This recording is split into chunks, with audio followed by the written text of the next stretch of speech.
Mr. Speaker, Madam Vice President, our First Lady and Second Gentleman, good to see you guys up there. Members of Congress,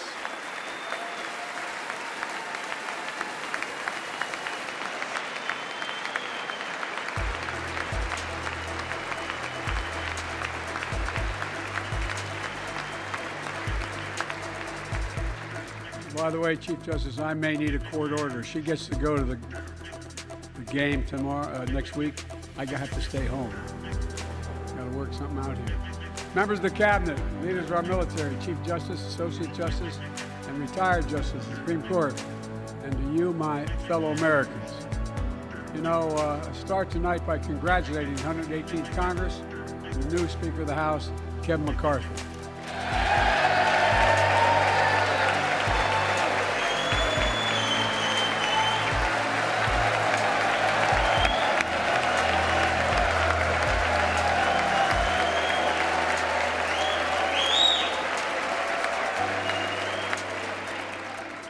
Speaker, I don't want to ruin your reputation, but I look forward to working with you. And I want to congratulate the new leader of the House Democrats, the first African-American minority leader in history, Hakeem Jeffries.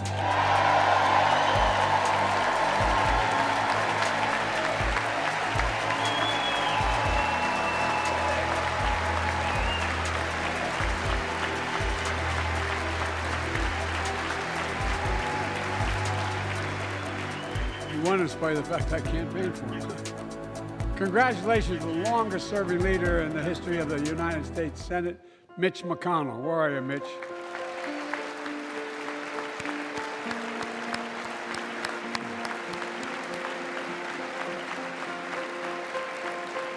And congratulations to Chuck Schumer, another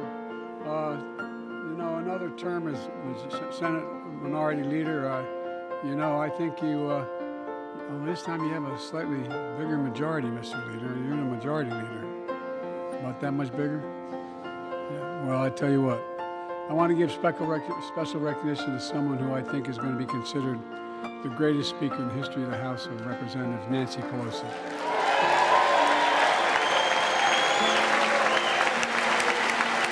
Mr. Voice, Mrs. Second Choice, and the best halves of our marital force.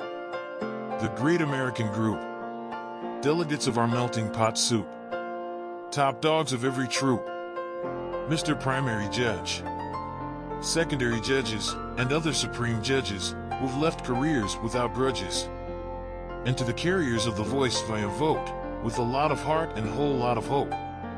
Congrats McCarthy for the megaphone to unify this 118th American home.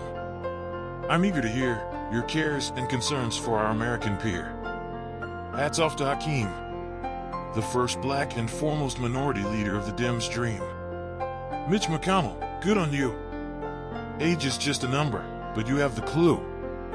Way to go Schumer for swinging in the Senate again. Lead batter up to hit a home run for the win. Nancy, your legacy has been fancy. Speaker on top in history, dedicated to serving this country.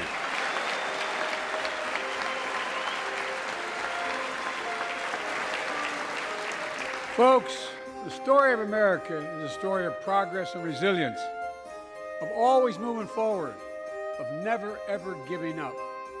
It's a story unique among all nations. We're the only country that has emerged from every crisis we've ever entered stronger than we got into it. Look, folks, that's what we're doing again. 2 years ago, the economy was reeling. I stand here tonight after we've created, with the help of many people in this room, 12 million new jobs. More jobs created in 2 years than any president's created in 4 years, because of you all, because of the American people. 2 years ago,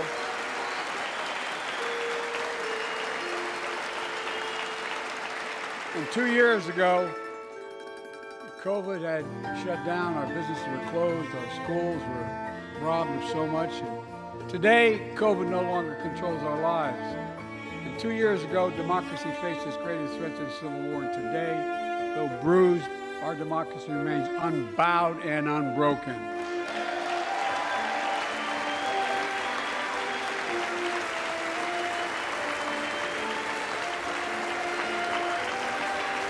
As we gather here tonight, we're writing the next chapter in the great American story, a story of progress and resilience.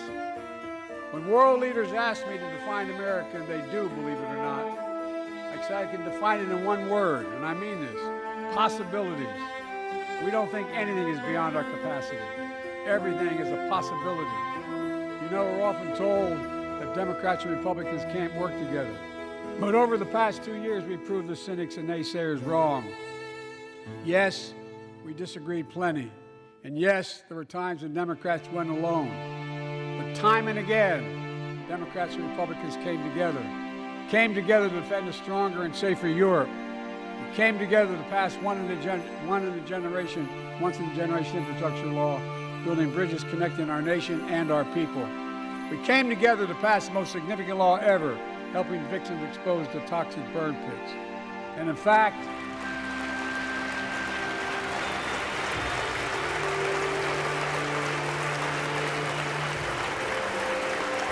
it's important. Americans are built tough to make it through seasons of struggle, reigns of pain, and bad reports that are rough. We have a worldwide specific story with a whole lot of glory. We always thrive after any deep dive that beckons us to survive. Again and again, we're washing away this past season's stain with our Rainmaker's reign. It's been a couple awesome appointments amidst moments of disappointment, since our economy was extra and paid more than the rent. From 2 years ago to now, we have 12 million reasons to work this season.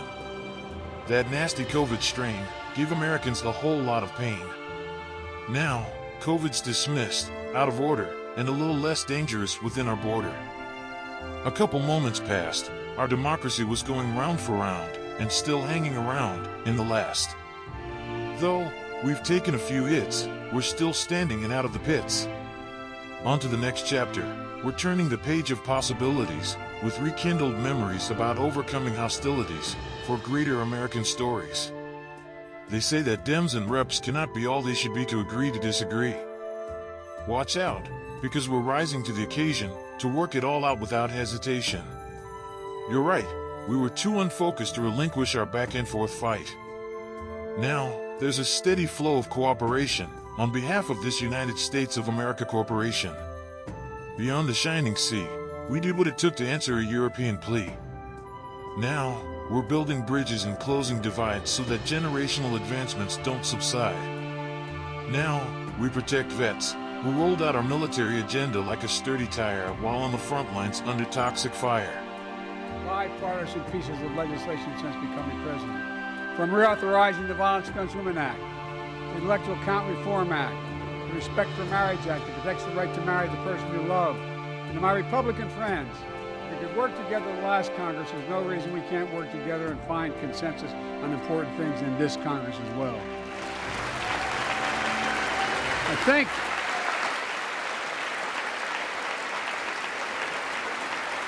folks,